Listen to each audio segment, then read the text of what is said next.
Welcome to a late night edition of the It's Cavalier podcast. It's your boy Mack. And guys, I had no plans on going live here, but I said, fuck it. It's been a good day. It has been a good day. We got to see Jalen Tyson and company ball out.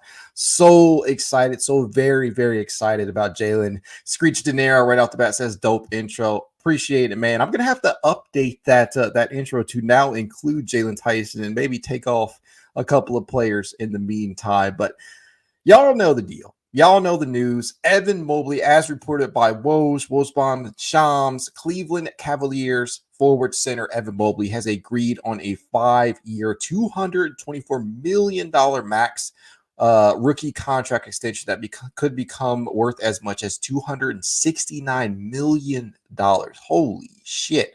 Mobley, according to Woj, is one of 4 players with 300 blocks and 150 steals since he entered the league. Anthony Davis, Jaren Jackson Jr., and Rudy Gobert are the only others to be able to do that during that time frame. This is just awesome. This is awesome news. It's just been a good day. It has honestly been a good day to be a Cavaliers fan. And as RealCavsFans.com has kind of broken it down here, the extension and max value for Mobley is right in between Barnes and Mo Wagner. Barnes, meaning Scotty Barnes, is at $225 million. That could be worth as much as $270 million. Mobley sitting at $224 million could be worth as much as $269. And then Mo Wagner at $224 that could also be worth as much as $269 million.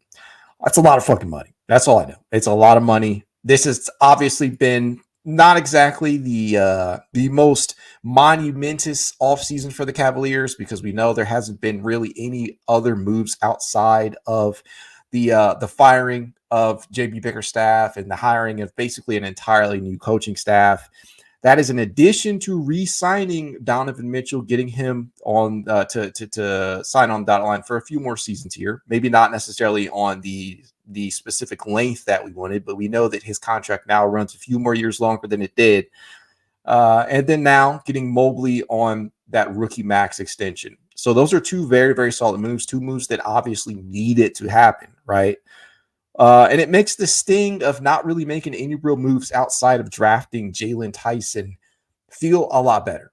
It just takes that nasty taste out of your mouth. But this is not exactly news that I was expecting to get tonight. I knew it was coming down the pipeline, but I did not expect it to be it's to happen at such a late hour.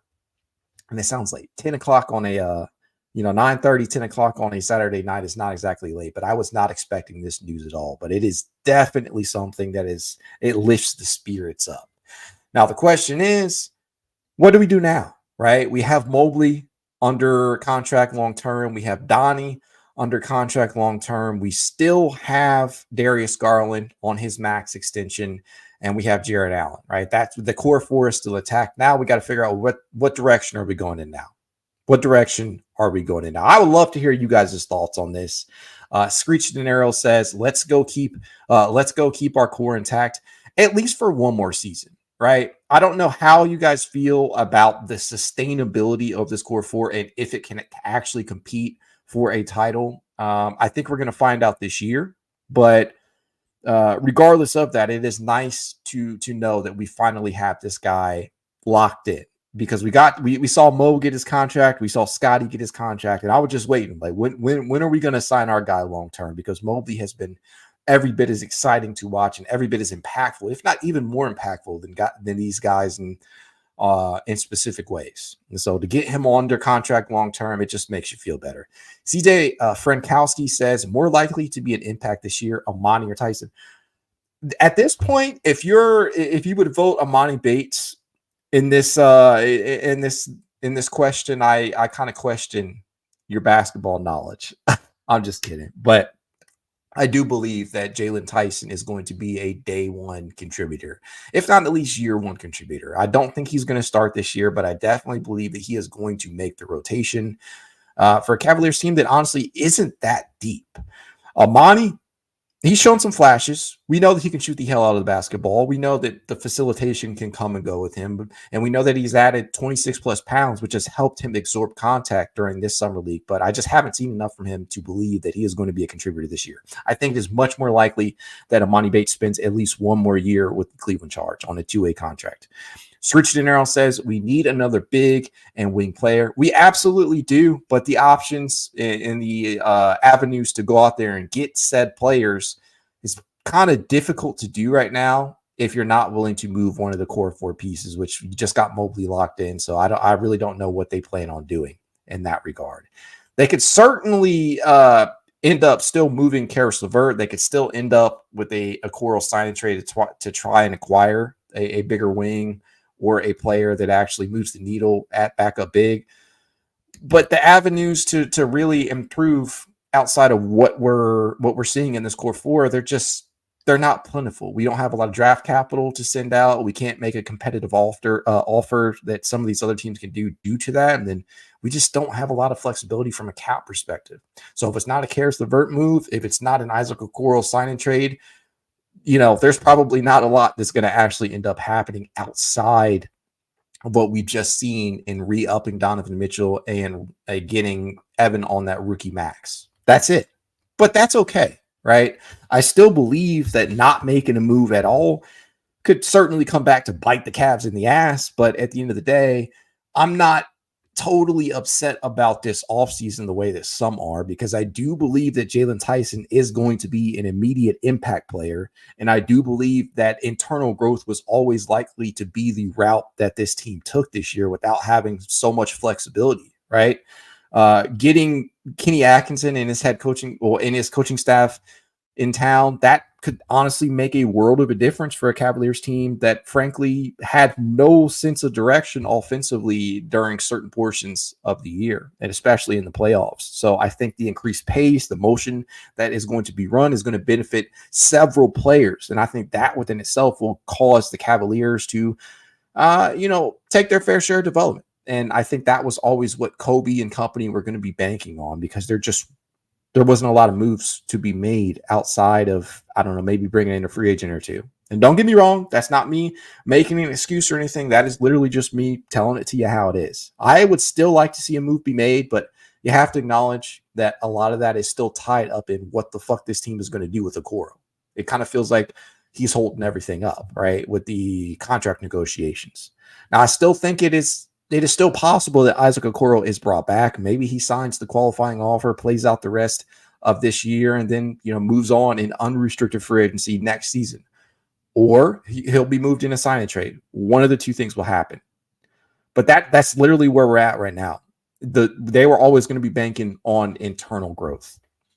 Andrew, aka Skunsky says, still no roster moves for napping Kobe Altman. Can the Brown season start already? It sucks, man.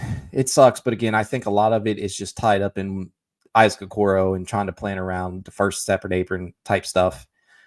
Nick Schwartz says, I love me some Okoro, but I firmly believe Jalen is walking in as a better day one fit. I think that's fair for what this team actually needs. I also think it's fair to suggest that even if you decided to keep Okoro or match whatever possible offer that he could get in for restricted free agency, that Tyson could also be a possible LeVert replacement, considering that LeVert is in the final or will be entering the final year of his contract. And the Cavaliers may not want to lose that asset for nothing and maybe they intend to move him at the deadline. Time will tell. Andrew also says, still see Cavs as at best number 7 seed in East. Celtics, Knicks, Bucks, 76ers, Magic, Pacers, then Cavs. Honestly, I would put the Cavaliers still ahead of some of these teams, right? I still think that they are better than the Magic. I still think that they are better than the Pacers, at least on paper in certain regards. I get Boston. They're the champions. They're number 1. They ain't going anywhere. Cavaliers are no way better than them. Knicks, they're still better than the Cavaliers, at least in their starting 5. And then I honestly don't know what to make of the 76ers. The Bucks, yeah, with Giannis returning, to back to being healthy and whatnot, they're still better. Nick says, ain't no way he's signing the qualifying offer. I don't think it's impossible. If he's not getting the offer that he wants, he could opt to, bet on himself once more and play on that qualifying offer. And then that way he can actually enter unrestricted free agency the following season without any ties to the Cavaliers at all. And then he can dictate his own terms rather than, sitting here waiting for the Cavaliers to, whether or not the Cavaliers will match any offer that he may generate. And honestly, in a Kenny Atkinson-led offense, he could actually restore some of the value that he may have lost after that postseason showing, which he shot incredibly poorly against Orlando and Boston. So it would actually, on paper, make some sort of sense for him to do that if him and his agency believes that he can generate or restore some of that value. I do think that it would be at least a conversation, and I would not rule out a return to Cleveland for Isaac Okoro. Freddie B says, I get wanting wings, but who is the backup big man? I don't know. At this point in time, maybe they opt to bring back Tristan Thompson. Maybe they're banking fully on Dean Wade staying healthy. Maybe they'll make a move towards the beginning of the season, or maybe during the season, and maybe in a potential Karis LeVert or George Niang move. Who really knows at this point in time? I don't think we will be entering the 2024 or 2024-25 campaign, though, with exactly the same roster. I mean, technically you're not, because you're adding Jalen Tyson, and you may be without Isaac Okoro, but I do believe that there is at least one more move or two to be made. CJ Frankowski says, I'm worried about our perimeter defense. Might look like without Okoro. I get that. I honestly do. And I think that anybody who's listened to this podcast or listened to me talk at all for any length of time knows that I am still I'm honestly still a believer in Isaac Okoro. I do believe that he was not utilized to the best of his abilities. I do not believe that his strengths were not tapped into under JB Bickerstaff because of this low-paced offense, and frankly, just no motion at all. Far too many times, it just appeared like they told him to go stand in the corners and get out of everybody else's way. And we know for Okoro, that's just not really using him to your best advantage. We know that out in the open floor that this man is a menace in transition. We know that he has shown the ability to knock down the occasional triple, right? Whether it be wide open or open. And we know that he can obviously be somebody that can be a menace in the cutting lanes. And in a Kenny Atkinson offense, all of these things are going to be put on full display. Guys are going to be in constant motion. There will be a lot more cutting. There will be a lot more three-point attempts generated because of that. And honestly, it's an intriguing thought in bringing Okoro back. And so I still believe that there is a possible line of development for him, but time will tell whether or not the Cavaliers opt to actually bring him back, or if he'll return, or if he even wants to at this point in time. I don't know. There's just a lot of unanswered questions, but it's just there's not a lot of flexibility. That said, seeing the Cavaliers get Mobley to sign this rookie max, it was the next step that needed to happen. We knew this offseason was going to be about getting him under contract and getting Don to resign and hiring a new coach. And those are 3 big moves within themselves. And for all of you out there that believe that Cavaliers have just kind of stood on their, sat on their hands, I get it. But let's just try and continue to be patient, because I have a feeling that Kobe and company are probably still cooking something up. We have to remember that a lot of moves that they have made in the past have kind of occurred towards late summer, right? And towards into July, early to late August, sometimes even into September. Some of these moves take some time. And if the Cavaliers are cooking up something, that's when it will happen. If not, we may very well enter the season with basically the same rotation plus Tyson, which could actually be could be bigger than I'm making it seem like right now. And I know this kind of sounds like sacrilege, but CJ Frankowski says in Kobe we trust. I got to tell you guys, after getting Don to resign, after making the trade to acquire him, after sending out Colin Sexton, Lowry, and Abaji, and some draft capital, re-signing Don was the one big move that he could make this offseason to kind of salvage a lot of things. Getting Evan under contract was kind of like a non-negotiable, and then bringing in Kenny, that kind of smooths things over a little bit in my eyes. But the job ain't done yet. The job ain't finished. He still has a lot of work to do in that regard, and that's just where I'm at. Like, I want him to make a move, but I understand why that may not possibly be the case right now, right? With Okoro kind of tying everything up. Nick Swartz says, I'm wondering if they bring Travers over, his defense could be a big part of whether or not we keep Okoro. Honestly, I would love to see Travers brought over. Y'all know I'm in love with the idea of that. This dude over with Melbourne United and Perth before that really, really has started to develop many areas. The only area that we honestly have not seen him make a ton of progress in is the three-point shot. It's tough. It's tough. And without that three-point shot, I just don't know how much he could potentially be involved this year. I think I would love to see him on a two-way contract. We can start there because I do believe that him just being around the organization, being around the coaching staff, I think that a lot of development could take place in that way. And that, to me, is where I would like this whole situation with Travers to go, frankly. The summer league environment can only tell you so much. NBL ball can only tell you so much. I think you got to get him over here and see what the developmental staff can do in regards to that three-point stroke. As Tunin says down here, signing Donovan was the biggest move. Also says you got to be able to shoot in this league. Two things I no doubt agree with. You have to be able, especially as a wing, right? You have to be able to shoot. I love the facilitation that he brings to the table. I love the fact that he is able to rebound at a pretty solid rate at the wing spot. And I like the underrated defense that he's able to play. He is a great team defender. But without the swing skill of shooting, it's going to kind of halt any real minutes that he could potentially get at the NBA level. But at least getting him on a two-way, allowing him to have the opportunity to play for both the Charge and for the Cavaliers at points, I think that could do wonders for his development. Andrew says, I have no patience. I'm a Cleveland sports fan. It's championship or bust. Frankly, I know you're joking, man. I know you're joking. But we've only won one championship in our history, right? In our near 60 years of existence now. Near 60 years, I believe. The Cavaliers, anyways. We only have one title. And we knew who it take to get us there was LeBron. We've come close on occasions, but we have one title.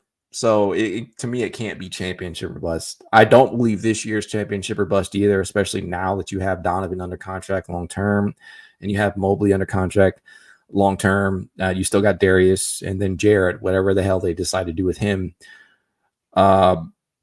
It's not championship or bust to me, but we need to see a step forward. It has to be at the very least with this current core. It's got to be at least Eastern Conference Finals this upcoming season for me. It's got to be. Because for me, the 2024-25 campaign will tell us everything we need to know about this current core. If it doesn't work out this year, it's probably not going to work out past that. We know what the big concerns are, the lack of spacing out of the front court, which is why we hope that Evan Mobley can develop that perimeter shot that we saw him kind of start to take more of in the back half of the season. And we know some of the other issues with the roster. The small backcourt, the lack of size out of the three. Maybe Jalen Tyson helps out with that eventually. I don't know. But these are still very real concerns that the Cavaliers have to beat. That's just where we're at right now. Tune in says only one team win it every year, so it's hard to win a championship. It definitely is, and if you look at it, I mean, you had some repeat offenders here, guys winning the championships multiple times within the last 2 decades. It's only been a handful of teams. It's really honestly only been a handful of teams, and Cleveland was lucky enough to get to the promised land. What is it, 2024? We won a championship 8 years ago now, I believe. 8 years ago, which sounds insane, but I mean, that's how long it's been. And there have been 7 other champions since. 7 other champions, which is pretty cool. You just see, teams get there, sometimes new teams, sometimes teams for the first time. And I want to get back there. And it's up to Kobe to get us there. But getting Don re-signed, that's a big one. Getting Evan under contract long-term, that's a big one. Figuring out what you have with Darius Garland moving forward, that's obviously another big one. And then figuring out whether or not Jarrett Allen and Evan Mobley can coexist long-term. There are other questions to be determined, but it's been a good day. So I'm not going to continue to beat a dead horse here. I don't know. I'm feeling great. It was good to see Jalen Tyson and company show some development during summer league. It sucks that we didn't get a repeat, title team with the summer league squad, but it was to be expected, losing so much talent, right? There was no Sam Merrill to shoot the lights out. There was no Isaiah Mobley walking through the door. It just was not going to happen this year, and I understand why. But frankly, I don't care. I just wanted to see a few different things. I wanted to see if Jalen Tyson truly lived up to the billing of being a top 20 pick, and he certainly has, and then some. I wanted to see I wanted to see Emoni Bates show some type of development, and I do believe that we saw just a little bit more from him. I like the fact that he started to keep his head up a little bit more and to look to facilitate, because I do believe when he tries to do that, he can impact the game indefinitely more than when he's just chucking shots up, or shot chucking rather. I believe the added weight that he has been able to show this offseason will eventually pay off for him. And I wanted to see players like Pete Nance, what he has been able to pick up between the end of the G League season and the start of Summer League. Caleb DeCosta says, what do you think of GG Spider Future? I think that this season is going to be very telling. I do believe that it can work.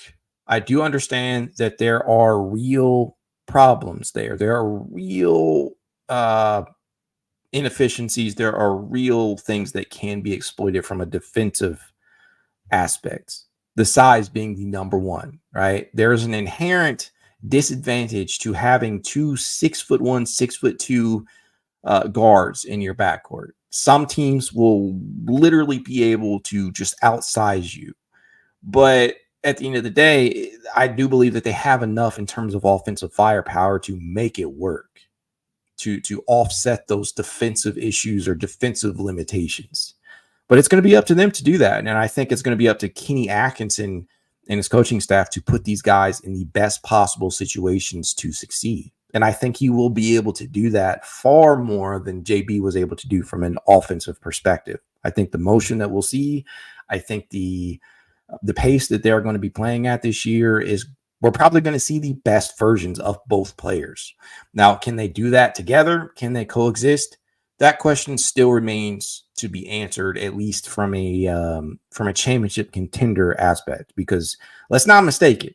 The 2022-23 season showed that both players can definitely coexist and play at all-star levels. Darius Garland and Donovan Mitchell both did that, but they fell off the proverbial cliff come the postseason against the Knicks. And then we all know what happened this year with Darius Garland and the just insurmountable injuries that he faced this year with the jaw and losing weight and just all sorts of injuries that he has faced during their tenure. And honestly, we're only 2 years in.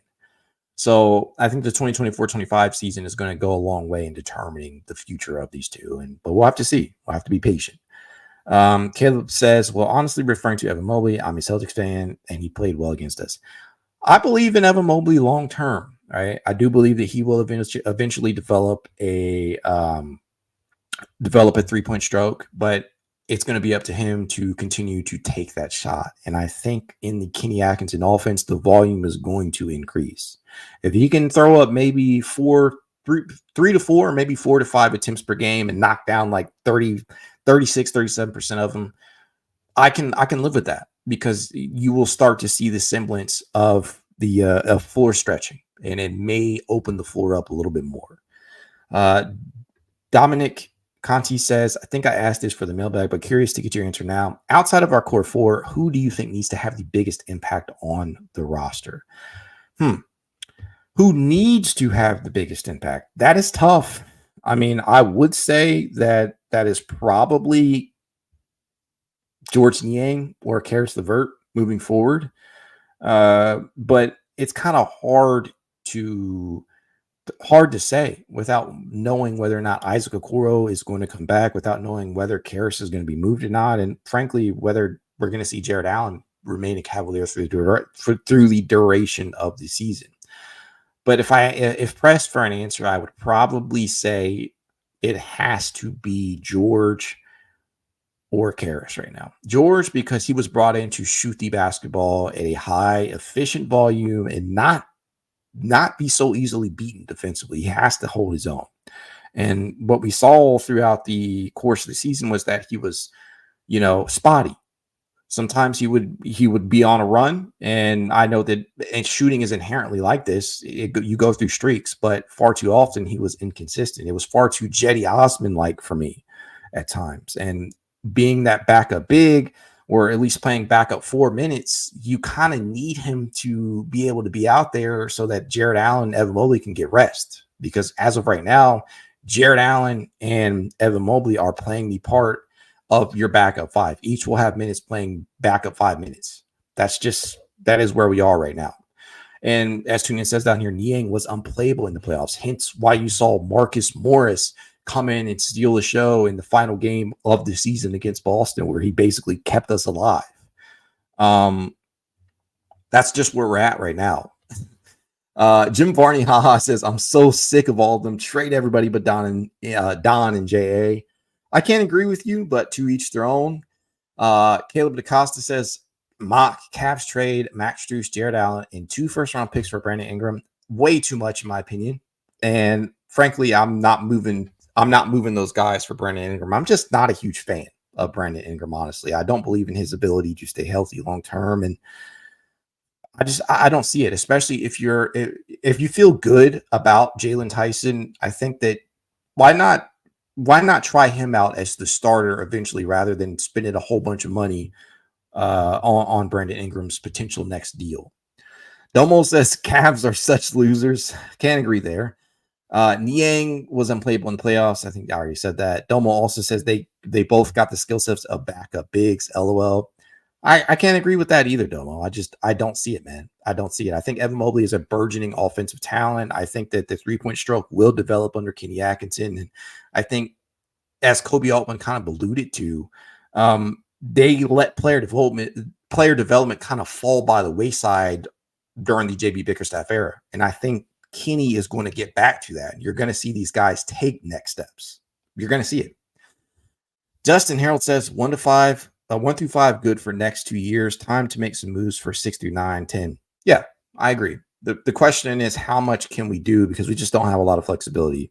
That's why you're hoping that some of these guys on the fringes kind of pan out. You're hoping that Tyson is the real deal. You're hoping that Bates eventually turns into a contributor at the rotation. You're hoping that Travers eventually becomes a rotation caliber player, and so on and so forth. TuneIn says, we got Ingram on this roster already. Emoni Bates. Yeah, I would tend to agree. Maybe that is honestly disrespectful, I guess, to Brandon Ingram. But at the end of the day, I understand the thought process. I'm just not a huge fan of Brandon Ingram, or at least making a move that would bring him to town, depending upon the cost of said trade. That said, I'm not going to hold y'all. I'm not going to keep y'all. And I just wanted to kind of react to this because it was awesome to see this news come through and come across my phone, because I was frankly not expecting to see the extension news happen tonight. But as we all know in the NBA, things could happen at the drop of a hat, and frankly, when you least expect them. I'm just glad to see. I'm glad to see that is finally done. That we finally have both the contracts of Don and Mobley out of the way. Now we can worry about some of these ancillary moves. Dominic says, if he plays a full season healthy, where does Donnie finish in MVP voting this year? 2024-25, I think he'll have a top 5 finish. I think that if he would have stayed healthy for 2023-24, he probably would have also been a top 5 finish, or maybe even a finalist with the way that he was playing. Domo says, where's the player personal development? So Mobley has to be told what to do. Definitely sound like a guy you should $224 million.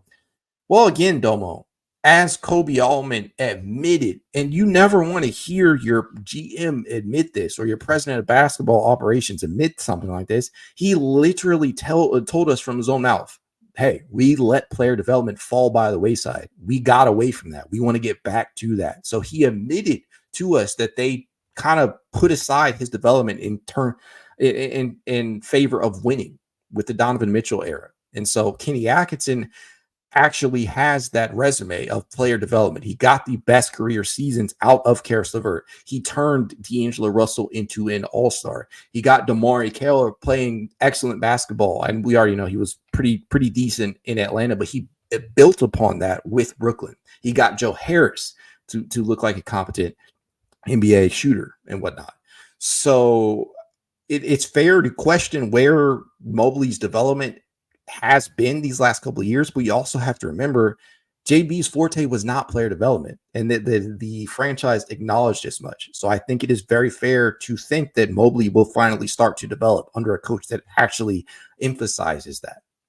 I get the skepticism. I get the criticism. It's justifiable, but give it a chance. The Cavaliers are not shitty. They're still in a damn good position in terms of talent. They're in a shitty position in terms of financials at this point in time, but we have a damn solid core for it. That's all I know. And with that, I will end it off by saying what I always say. If you guys would like to reach out to me, you know how you can. It's Cavalier_pod on Twitter, TikTok, Instagram, YouTube, and more. If you want to support the pod in a small but helpful way, consider becoming a member over on Patreon. The link will be in the description of this podcast episode. Go Cavs.